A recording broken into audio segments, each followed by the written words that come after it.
Chennai super কিংসের রহস্যজনক post.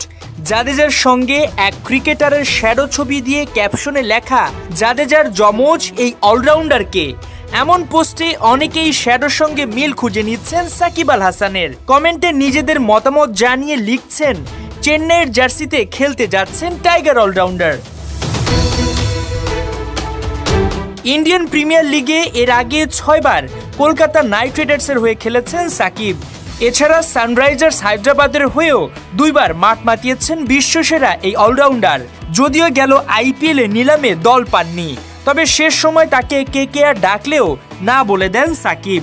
তবে সম্প্রতি ইন্টারন্যাশনাল টি20 থেকে অবসরে যদি কিন্তুতে আইপিএলে খেলার সুযোগ বেশি তার।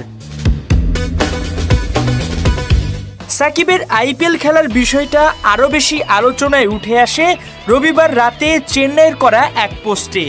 জাদেজার সাথে শ্যাডো ছবিটি সাকিবের। এমন মিল খুঁজে সবাই তাকে ধোনির দলে দেখতে চাচ্ছেন, যদিও এটি হতে পারে চেন্নাইয়ের এক পরিকল্পনার অংশ। 24 ও 25 নভেম্বর সৌদি আরবের জেদ্দায় অনুষ্ঠিত হবে মেগা নিলাম। তার আগে দলগুলোর সর্বোচ্চ 6 জন করে ক্রিকেটার ধরে রাখার সুযোগ পেয়েছে চেন্নাই সুপার কিংস। অধিনায়ক মহেন্দ্র সিং ধোনি, বর্তমান অধিনায়ক ঋতুরাজ গায়কোয়াড়, দেশি অলরাউন্ডার রবীন্দ্র জাদেজা, শিবম দুবে এবং বিদেশি ক্রিকেটার মাথিসা পাতিরানাকে ধরে রেখেছে। তারা ছেড়ে দিয়েছে গেল আসরে মাঠ মাতানো মুস্তাফিজুর রহমানকে। তবে কি ফিজের জায়গায় সাকিব যুক্ত হচ্ছেন?